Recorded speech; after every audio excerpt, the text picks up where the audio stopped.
పక్కపక్కనే ఉండే ఇద్దరు ఇంటి యజమానుల మధ్య గొడవ చివరకు ఆత్మహత్య వరకు దారితీసింది. ఈ ఉదంతం ఉప్పల్ పిఎస్ పరిధిలోని రామంతపూర్లో జరిగింది. స్థానికంగా ఉంటున్న శ్రీనివాస్, నాగరాజులు రవీందర్ రెడ్డి నగర్లో ఇల్లు కట్టుకున్నారు. అయితే ఇద్దరి మధ్య కొన్ని రోజులుగా గొడవ జరుగుతోంది. శ్రీనివాస్ ప్రైవేటు ఉద్యోగం చేస్తుంటే నాగరాజు హోంగార్డ్ గా పనిచేస్తూ ఉన్నారు. అయితే శ్రీనివాస్ విషం తాగి ఆత్మహత్య చేసుకున్నారు. దీంతో ఆయన బంధువులు ఇందుకు కారణం నాగరాజేనని ఆరోపించారు. శ్రీనివాస్ డెడ్ బాడీతో ఆందోళనకు దిగారు. విషయం తెలుసుకున్న పోలీసులు నాగరాజును అదుపులోకి తీసుకుని కేసు నమోదు చేసి విచారణ చేపట్టారు.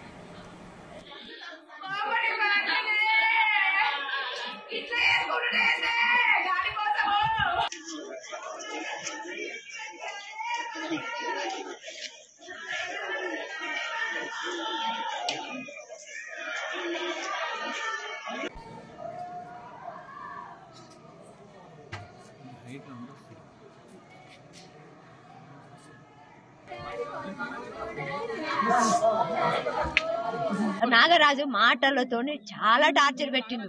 మహమ్మద్ అలీ కింద డ్రైవర్ అని చెప్పిండు. మాతోని చెప్పినాక ఫస్ట్ ఇల్లు స్టార్ట్ చేసినాక ఈయన ఊరు మా ఊరు పక్కకని సామాన్లు ఇట్లా అన్ని వేయించుకున్నా. నేను ఇంట్లో వేసుకున్నా, అన్ని చూసుకుంటా ఉన్నా. నేను అన్ని సామాన్లు అన్ని పెట్టుకున్నాక ఇల్లు హైట్ కడతానని ఉట్టి అందరితో మాట వరుసకి కూర్చుండన్న.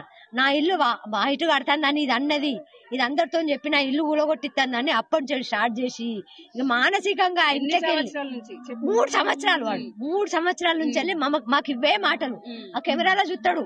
కెమెరాలో చూసి నేను ఇట్లా బయటకు రాగానే నన్ను మానసికంగా కెమెరాలు మా ఇంటి సైడ్ ఫోకస్ చేసి పెట్టి ఇంట్లో వాళ్ళు లేని మానసికంగా మాటలు తిప్పి హింసించి చనిపోయేటట్టు చేసింది వాడే.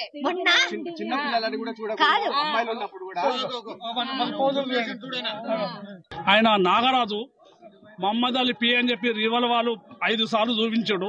ఎవరినైనా వేసి పారేస్తా, ఎన్కౌంటర్ చేసేస్తా అనుకుంటా భయభ్రాంతులకు గురి చేస్తుండే 4-5 కాలనీలను. ఎవడేం చేస్తున్నా చేయని చెప్పి కూడా గలీజ్ మాటలు తిట్టుకుంటా నన్ను ఏం చేయాలనుకుంటా. నా ముందనే ఇక్కడ సాయిరామ్ను మేము ఇద్దరం ఇక్కడికి వెళ్తుండే ఒట్టి ఆయన ప్లాట్లో మట్టి పోసుకుంటా ఇటు చూస్తున్నాం అని చెప్పి పొల్లు చేసాడు.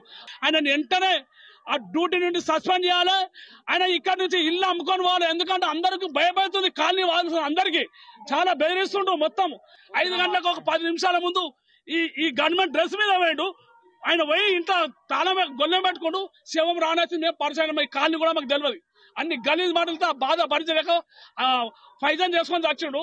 కంప్లైంట్ వాళ్ళు చెప్పిన దాని ప్రకారం ఏంటంటే ఆ వ్యక్తి ఇతను రోజు రెగ్యులర్ గా టార్చర్ చేస్తుండేవాడని, ఒకవేళ టార్చర్ చేసిన తర్వాత ఆయన ఊరికి బాధపడేవాడు, మనసు రోజు బాధపడేవాడట. ఈరోజు ఉదయం పూట బాగా తిడితే నువ్వు ఎందుకు పనికి రావు, నువ్వు చావు అది బెదిరిస్తే చిట్టడం వల్ల ఆయన గోదాం పోయి పాయిజన్ తీసుకున్నాడని వాళ్ళు కంప్లైంట్ ఇస్తున్నారు. ఆ కంప్లైంట్ తీసుకున్న తర్వాత కేసు రిజిస్టర్ చేస్తాము. చట్ట ప్రకారం చర్య తీసుకుంటాం.